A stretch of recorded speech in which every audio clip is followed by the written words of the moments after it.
Hello दोस्तों, UPSC Hindi के online study platform में मैं निशांत त्रिपाठी आप सभी का स्वागत करता हूं। जैसा कि हम लोग जान रहे हैं कि यूपी पीसीएस अब टल चुका है। बात आती है कि क्या हम लोग तैयारी किस बात के लिए कर रहे हैं, केवल प्रारंभिक परीक्षा निकालने के लिए या सीधी सी बात है अंतिम चयन लेने के लिए। एग्ज़ाम आपका चला गया है जुलाई माह में, एग्ज़ाम आपका गया जुलाई, ठीक है, थोड़ा पेन बड़ा कर लेते हैं, ठीक है। एग्ज़ाम आपका चला गया जुलाई में और अभी आपका चल रहा है मार्च। सीधी सी बात है, अभी समय है आपका मार्च का। इस बीच में जो गैप है, ठीक है, क्योंकि देखो ऑलरेडी आप क्या था कि जब तक एग्ज़ाम नहीं टला था उसके पहले आप लोग किस माहौल में थे, प्रीलिम्स के माहौल में थे पहले से ही, ठीक है, पहले से प्रीलिम्स के माहौल में थे। अब जाहिर से बात है यानी प्री की तैयारी ऑलरेडी चल रही थी, ठीक है।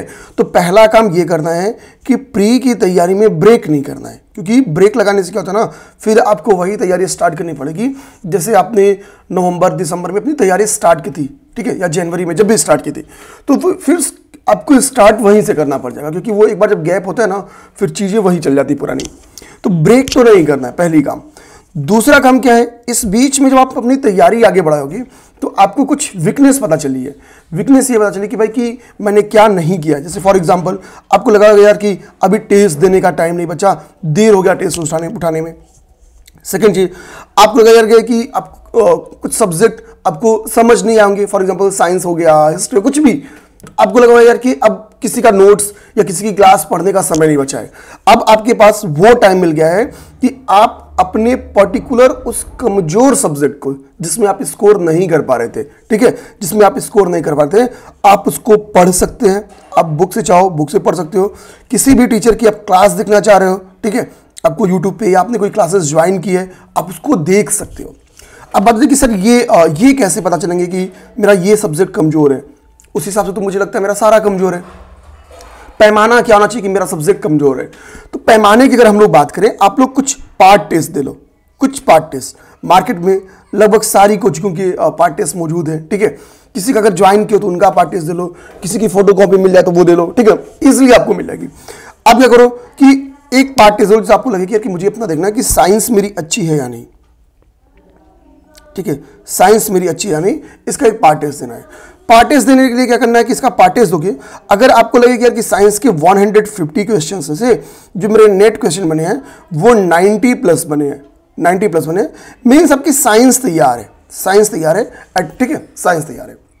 यही काम आपको अगर 80 टू 90 एवरेज आपका जाता है, ठीक है, एवरेज आपका जाता है, तो ये समझ जाना कि ठीक है मेरी तैयारी उस सब्जेक्ट में है जिसमें जितना कम हो रहा है दिमाग में रखना उतनी तैयारी थोड़ी सी कम है। अगर यही स्कोर आपकी बहुत कम हो जाए, आपको वही नेट क्वेश्चंस की संख्या 50 हो जाए, नेट क्वेश्चंस की संख्या 60 हो जाए, तो मतलब क्या है कि उस सब्जेक्ट पे थोड़ा हमको समय देना होगा। और जब आपकी नेट क्वेश्चंस की संख्या 50 या 60 किसी सब्जेक्ट में आके खड़ा हो जाए, फॉर जाओ हिस्ट्री में आ जाए, ज्योग्राफी में आ जाए, किसी में आ जाए, पॉलिटी में आ जाए, आपको करना क्या है, आपको पहली चीज पता करनी है कि मेरे क्वेश्चंस क्या PYQ से गलत हो रहे हैं, क्या PYQ से गलत हो रहे हैं, ये चीज पता कर लो। अगर आपको लगे हाँ PYQ से मेरे क्या है 15 क्वेश्चन गलत हुए, 15 क्वेश्चन मेरे PYQ से गलत हुए, यानी आपके ये 15 क्वेश्चन अगर सही हो जाएंगे तो 5 क्वेश्चन तो आपका निगेटिव बच जाएगा, 5 क्वेश्चन तो आपका जो निगेटिव है वो बच जाएगा। तो यानी आप नेट क्या होगा, नेट 20 क्वेश्चन के उस सब्जेक्ट में लीड लोगे केवल PYQ अच्छे से तैयार करके, ठीक है। YouTube पे कई सारे अच्छे टीचर्स की मैराथन क्लासेस हैं, आप उनको देख सकते हो। जिन्होंने कोई क्लासेस नहीं ज्वाइन किया, ऐसा नहीं कि जिन्होंने कोई क्रैश कोर्स ज्वाइन किया है वही अपने विषय को अच्छा कर सकते हैं। बहुत मतलब इस वक्त मैं बताऊं YouTube इस मामले में एक one of the best platform है, आप अपनी कमी को दूर कर सकते हो, ठीक है। आपके पास 25 पैसे नहीं तो भी, फॉर एग्जांपल आपको लगे कि यार किसी सब्जेक्ट में मेरी तैयारी नहीं है, आप क्या करो यूपीएससी हिंदी की एप्लीकेशन पे जाओ। यूपीएससी हिंदी का अगर आपने ऐप डाउनलोड कर लेंगे तो उसका प्रोसेस बताया भी गया सचिव सर के द्वारा। आप यहाँ पे RO की पूरी क्लास क्या कर दी गई, फ्री कर दी गई है। आप पर्टिकुलर वो सब्जेक्ट उठा के देख लो, आपकी सब्जेक्ट तैयार होगी। अपने को क्या करना है, उस विषय में थोड़ा अच्छा कर लेना है, थोड़ा पढ़ लेना है, क्योंकि जैसे ही पढ़ोगे ऑटोमेटिकली नंबर इंक्रीज करेंगे। सब्जेक्ट में नंबर कमाने का मतलब होता है कि पढ़ाई नहीं हुई है। अब हम लोग यहां से बात करेंगे, ये काम आप लोग अराउंड 5-6 दिन में कर लो, आपको पता चलेगा कि आपके सब्जेक्ट कहां कमजोर है। अब देखो करना क्या है, डेली अराउंड मैं तो यही कहूंगा यार 2 घंटे का टाइम मेंस के लिए निकालो, ठीक है। मेंस के लिए, मुख्य परीक्षा के लिए आपको कम से कम 2 आवर का टाइम निकालना है, इतना निकाल लो। अब पहली बात वो कि भाई जो कुछ भी किसी की कोई बैच नहीं ज्वाइन किया, किसी भी इंस्टीट्यूट का कुछ भी नहीं ज्वाइन किया, मार्केट से क्या करो वो लोग, पहला काम बताऊं, वो लोग मार्केट से GS5 और GS6 की किताब लेके आओ, ठीक है। जिनके पास हो वो मत लेके आओ, GS5 और GS6 की किताब लेके आओ, ठीक है। GS6 में फिर वही बोलूंगा, जिसको दिक्कत हो वो एप्लीकेशन पे, ठीक है, एप्लीकेशन पे निप जाओ। यहाँ पे रमन सर की पूरी क्लास GS सर की फ्री कर दी गई है, ठीक है, दिक्कत ही नहीं है, रमन सर की पूरी क्लास ही फ्री कर दी गई है। अब आपको लेकिन केवल क्लास देख के नहीं रुक जाना है, टाइम है ना, देखो कभी भी अगर समय हो तो आप अपनी स्किल बढ़ाने पे समय दो, नहीं हो तो फिर भाई ठीक है, रमन सर की क्लास देख लिया, नोट्स बना लिए, काम चल गया, ठीक है, सीधी सी बात। आप क्या करो, रमन सर की क्लास देख लो, मार्केट से कोई बुक लेके आओ। देखो मैं बताता हूँ मार्केट में किसकी किसकी बुक है, कई सारे इंस्टीट्यूट्स की बुक है, फॉर एग्जाम्पल जैसे दृष्टि की बुक है, ठीक है, दृष्टि की बुक है मार्केट में, ठीक। इसी तरीके से अभी मैं देखा हूं कि खुद अभ्युदय, मतलब गवर्नमेंट की कोचिंग जो है, ठीक है, अभ्युदय की मैंने देखा कि बुक्स मौजूद है, ठीक। टेलीग्राम पे PDF वगैरह भी उसके चल रहे हैं। दृष्टि के अभ्युदय ऑप्शन आपके पास। इसके वजह से YCT यूथ कंपटीशन टाइम्स ने भी अपनी क्वेश्चन आंसर के फॉर्म में बुकलेट निकाली थी, ठीक है। और भी कई सारे 1 2 3 4 ऑप्शन आपके बताइए। यहाँ जैसे घटना चक्र ने निकाली है, घटना चक्र का तो 6वां पेपर वो खुद ही हमारे फ्रेंड्स हैं, हम लोग के स्टूडेंट रहे हैं, ठीक है। शिवांक ने ही लिखी 6वीं पेपर। तो ये आपके लिए बेटर ऑप्शन है कि मतलब इनमें से कोई एक बुक्स आप ले लो, ठीक है। आपको घटना चक्र लेना है, आप घटना चक्र ले सकते हो, आपको ऊपर की किसी बुक्स में से कुछ भी लेना है तो आप उसको ले सकते हो। और क्या करनी है, डेली 2 पेज रीडिंग करनी है, ओनली 2 पेज रीडिंग। अभी रीडिंग करो, 2 पेज की रीडिंग करो, ठीक है, अंडरलाइन कर लो वगैरह वगैरह, जो भी आप लोग जैसे करते हो, ठीक। अभी फैक्ट्स याद करने पे मत जाना, फैक्ट्स याद करने में अभी आपको क्या होना चाहिए, जैसे फॉर एग्जांपल मैं आपको बताऊं, आपने उत्तर प्रदेश का प्राचीन इतिहास पढ़ोगे तो देखोगे कि उत्तर प्रदेश, मतलब पहले ही पेज पे लिखा होगा, किसी भी बुक को उठाओगे कि भाई उत्तर प्रदेश की जो प्रागैतिहासिक संस्कृति रही है, मान लो उस पहले की चर्चा करो, ठीक है। अब आपको क्या है, आपको पता कि भाई कि हमको उत्तर प्रदेश से भी क्या है, पाषाण काल के अवशेष मिले हैं, प्रागैतिहासिक, मतलब आपको पूरे ड्यूरेशन के, ठीक है, चाहे वो पूरा पाषाण काल हो, चाहे वो मध्य पाषाण काल हो, चाहे वो नव पाषाण काल हो, सबके मिले हैं एग्जाम्पल, ठीक है।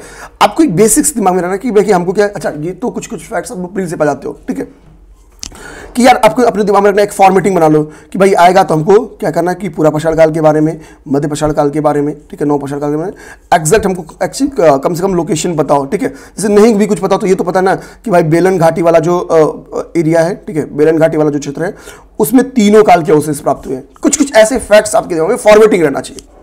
अब जब आपके दिमाग में फॉर्मेटिंग रहेगी ना, कुछ स्टिकी नोट्स क्या करो, चिपका लो पेज पे। फिर आप जब प्री के बाद अपनी बुक खोलोगे तो वो नई नहीं रहेगी आपके लिए, वो आपके लिए पहचान वाली बुक रहेगी, ठीक। फिर इजीली उसको कर जाओगे। अच्छा, ये अगर फॉर्मेटिंग में इन चीजों में दिक्कत आती है तो घबराना नहीं है, ये इजीली कर जाओगे। एक बार रीडिंग तो करो।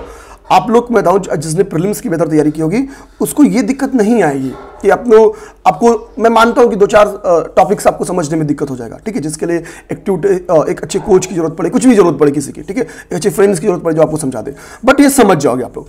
तो मेरा एक मानना है कि 5वां और 6वां पेपर आपके लिए one of the best option हो सकता है, जो आपकी तैयारी में महत्वपूर्ण भूमिका निभा सकता है। यहाँ पे मैंने क्या किया, कुछ बुक सोर्सेज आपको बता दिया कि भाई ये कर सकते हो।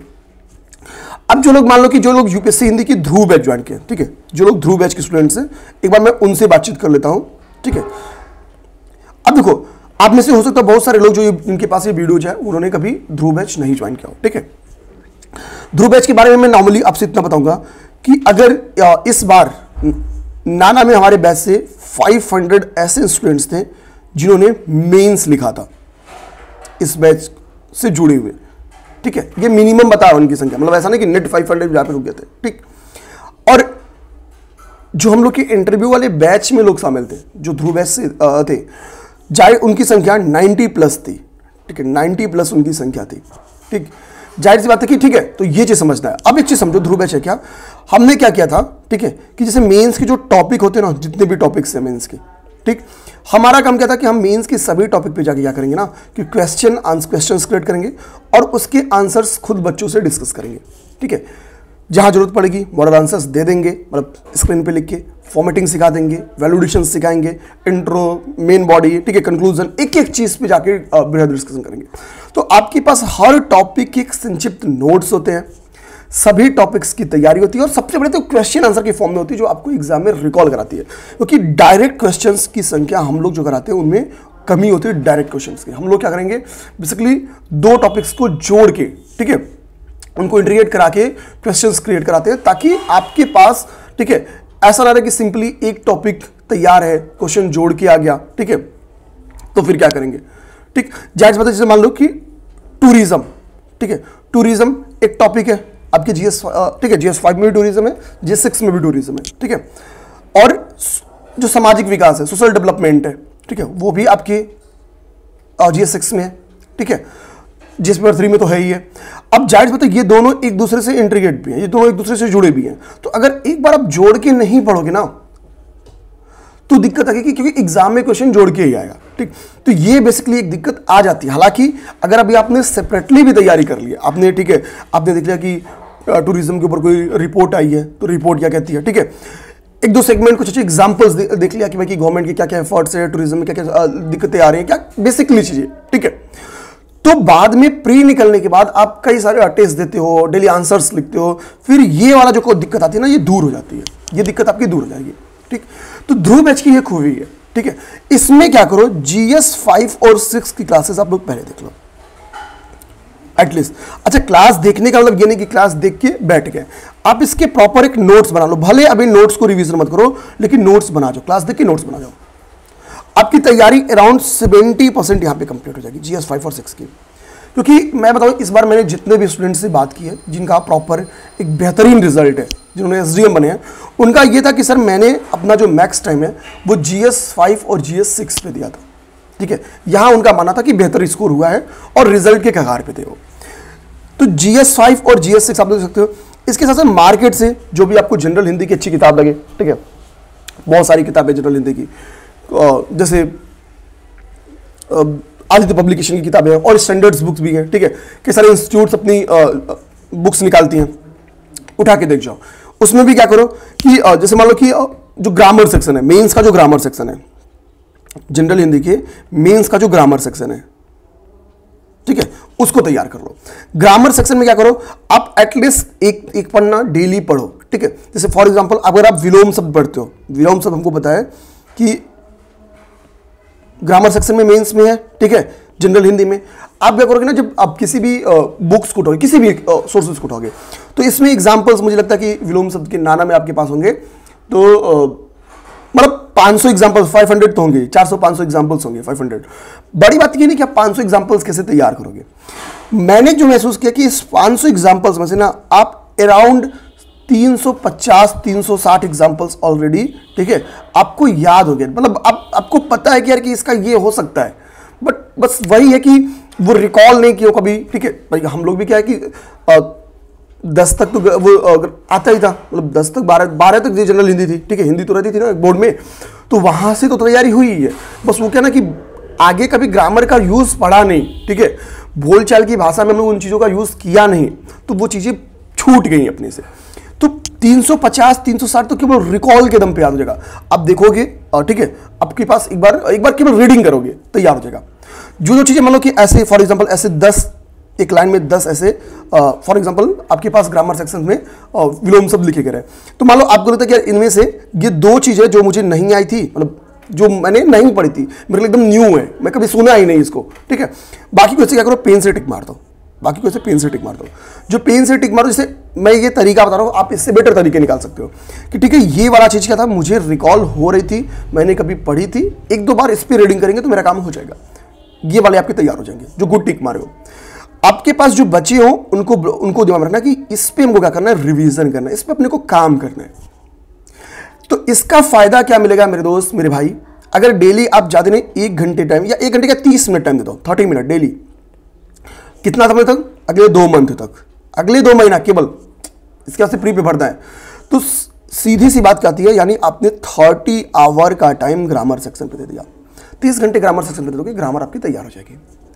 एटलीस्ट आपको यह पता रहेगा कि प्री निकलने के बाद वो कौन सा पोर्शन है, वो कौन सा टर्म्स है जिसपे मुझे वर्क करना है, जिसपे मुझे रिविजन्स करने हैं। ठीक है, क्योंकि जैसे ही आपके GS 5 में 120 प्लस मार्क्स आ जाए, और हार है लोगों की 100, मतलब 100 तो क्रॉस करानी है मेरे भाई।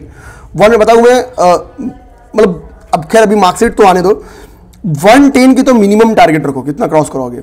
लोग कर रहे हैं क्रॉस, ये दिमाग में रखना है कि लोग क्रॉस कर रहे हैं। ठीक है, 110 120 लोग क्रॉस करके होंगे। अभी मार्कशीट आने दो, अभी पता चलेगा। आप सोचो ना कि आप यहाँ पे 110 क्रॉस करा जाओ, आप GS 6 में 110 क्रॉस करा जाओ, आप जनरल हिंदी में 110 क्रॉस करा जाओ। ठीक है, आप एक अच्छा, चलो अभी इससे पे मत काम करो, ठीक है, बट इन 3 पे तो आपको काम करना ही पड़ेगा। और हिंदी मीडियम के बच्चे दिमाग रखना कि इसमें अगर मैं एसए को जोड़ दूं, एसए में भी आपने अच्छा स्कोर कर लो, तो ये अगर आपका बेटर हो गया, मतलब यहाँ पे एक्सीलेंट है, मतलब यहाँ पे आप किसको तोड़ दे सकते हो, यहाँ पे आप IITN को भी हरा सकते हो। ठीक है, लेकिन GS 1 to 4 वो आपसे पीछे नहीं रहेंगे, क्योंकि वो ऑलरेडी बढ़ रहे हैं, वो UPSC की तैयारी करें तो जान पता 1 to 4 में उनकी एक अच्छी पकड़ है ऑलरेडी। ठीक, तो वहां पे वो बेटर करेंगे आपसे। ठीक है, मतलब आप काम करोगे तो भी वो जाहिर बताया से वो आपसे 10 नंबर 5 नंबर का लीड वहां पे ले लेते हैं हमेशा, ये सच्चाई बता रहा हूं आपको। लेकिन आप यहां पे उनसे 50 से 60 नंबर का लीड ले सकते हो, 50 to 60 नंबर। और यही रीजन है इस बार हिंदी मीडियम के जो रिजल्ट टॉप में आए ना, उन्होंने यहां से गैप बनाए। अब मार्कशीट आएगा तो देखना। तो अब समझ गए आपका क्या काम होना चाहिए। 5 और 6 अगर क्लास देख पाओ तो क्लास करना है, नहीं जिन्होंने क्लास की है किसी की बैचेस ज्वाइन कर सकते हैं। One of the best solution बताओ, मार्केट से बुक उठाओ, रिवीजन करना स्टार्ट करो, कर सकते हो आप। अपने अंदर ये वाला ट्रस्ट पाल लो, हो जाएगा। ठीक है, हो जाएगा। जनरल हिंदी के लिए मार्केट से जो भी बुक, दृष्टि ने भी मैंने देखा कि अपनी एक बुक निकाली है जनरल हिंदी की। ठीक है, देखो ये मत जाओ कि कौन बेटर है, अभी आपके पास जो है कर लो, क्योंकि सबने अच्छा काम किया है। ठीक है, सबने बेटर काम किया है। आपने क्या करना है कि क्यों उठाना है, देख लेना है, बाद में आप प्री निकल जाएगा बाय एग्जाम, आपके पास ऑप्शंस बहुत हैं, देख के करते चलो, जिसका मन करे उसका करते चलो। ठीक है, बट अभी बेटर ऑप्शंस में बताऊं, किसी एक भी बुक को अच्छे से करोगे तो आप किसी एक टॉपिक में, ठीक है, जैसे फॉर एग्जांपल पेपर में विलोम शब्द आएगा तो भाई 10 में से 8 करने में आप सक्षम रहोगे। ठीक है, ये दिमाग में रखना, यानी 80% एक्यूरेसी आपकी किसी भी बुक से मिनिमम रहने वाली है। ठीक है, तो ये चीज तो मेंस के लिए ये करना है, मेंस के लिए ये करना है। अब जब ये काम खास तौर पे, और एक यहां पे क्राइटेरिया ये बन सकती है कि जिन्होंने इस बार मेंस लिखा हो या इसके पहले मेंस लिखा हो, ठीक, उनको तो मतलब एकदम दिमाग रखो, उनको क्या करना है, GS 5, GS 6 और जनरल हिंदी, इनकी डेली 2 घंटे रिवीजन करनी है, डेली 2 घंटे रिवीजन करनी है। उनके पास बेटर ऑप्शन क्या हो सकता है कि भाई डेली क्या करें ना, वो GS 5 और GS 6 के एटलीस्ट फॉर्मेटिंग करें, कम से कम फॉर्मेटिंग करें, 2 आंसर्स के फॉर्मेटिंग करें कम से कम, ये बेटर ऑप्शन है उनके पास। ठीक, ये सारी चीजें हो गई। अच्छा, जिसको लगे कि ठीक है मुझे ध्रुव बैच ज्वाइन करना है, ठीक, वो दिमाग रखना। देखो ये बोलूंगा, बैच ज्वाइन करोगे भी तो कोशिश करनी है, अभी वैल्यूडेशन पे काम नहीं, वैल्यूडेशन ऑलरेडी हम लोगों ने कराया है, अभी आपको नोट्स बनाने पे ध्यान देना है, अभी आपके पास मेंस के कंटेंट होने चाहिए। ठीक है, तो ये दिमाग रखना। जो लोग ध्रुव बैच ज्वाइन करना चाहते हो उनके लिए मैं बता दूं कि आपको यूपीएससी हिंदी का ये कॉन्टैक्ट नंबर है 9519780078। आपको इस पर क्या कर लेना है, इसमें व्हाट्सएप या टेलीग्राम कर देना है और बोल देना सर हमको ध्रुव बैच की डिटेल भेज दीजिए, बैच ज्वाइन करनी है। ठीक है, इस बैच की फीस मुझे लगता है 3000 रुपीज है, GS 1 to 6 पूरी इसमें तैयारी कराई गई है। ठीक है, अच्छा इसमें कुछ लोग का ये होता है सर क्या ग्रुप में PDF भी मिलते हैं, तो देखो भाई इसमें क्या GS 5 और 6 की, ठीक है, GS 5 और 6 की, GS 6 की हिंदी और इंग्लिश में, ठीक है, टाइपिंग PDF है। हम लोगों ने क्लासेस और भी वैल्यूडेशन करके कराई है, उस PDF से ऐसा नहीं कि क्लासेस कराई। ठीक है, बाकी सब में क्या है कि मतलब हम लोगों ने लिख के, मतलब ठीक है, हमने क्वेश्चंस लिखे, उसकी पूरी फॉर्मेटिंग कराई। ठीक है, तो बाकी की क्या है कि टाइपिंग PDF नहीं है आपके पास। ठीक है, कुछ टॉपिक्स के टाइपिंग PDF है, कुछ टॉपिक्स में या मैक्स टॉपिक क्लास नोट्स है। ठीक है, क्लास नोट्स है जो आपको स्क्रीन पे पढ़ाए जाते हैं, वो क्लास नोट्स हम लोग दे देते हैं। ठीक है, इसमें मान लो कि चीज़ें जाहिर से इस बैच में थोड़ी सी हिंदी में समझाए गए हैं, लेकिन इंग्लिश के टर्म्स का भरपूर यूज़ करते हुए समझाए गए हैं, ताकि आप लोग को दिक्कत आए। ये जो दिक्कत थोड़ी आने भी ना, वो मेरी ही क्लास में थोड़ी हिस्ट्री में आ सकती है, थोड़ी मेरी इंग्लिश कमजोर है, तो हिस्ट्री में वो भी इनिशियली थोड़ा सा वो दिक्कत है, बाद में मैंने उस चीज़ को संभाल लिया था। ठीक है, तो ये चीज़ें एक आ सकती है। हालांकि वैसे भी आपको पता जनरल हिंदी तो करनी ना भाई, तो लोड डे। ठीक, बहुत सारे लोग इंग्लिश मीडियम के, आप लोग एक बार रिस्क ले सकते हो। ठीक है, ये डिटेल हो गया, आप लोग को करना क्या है। प्रीलिम्स के लिए भी मैंने बता दिया क्या करना है, मेंस के लिए मैंने बता दिया क्या करना है। तो फिर मिलते हैं हम लोग किसी नेक्स्ट वीडियो में, किसी नेक्स्ट बात पे। जय हिंद, जय भारत।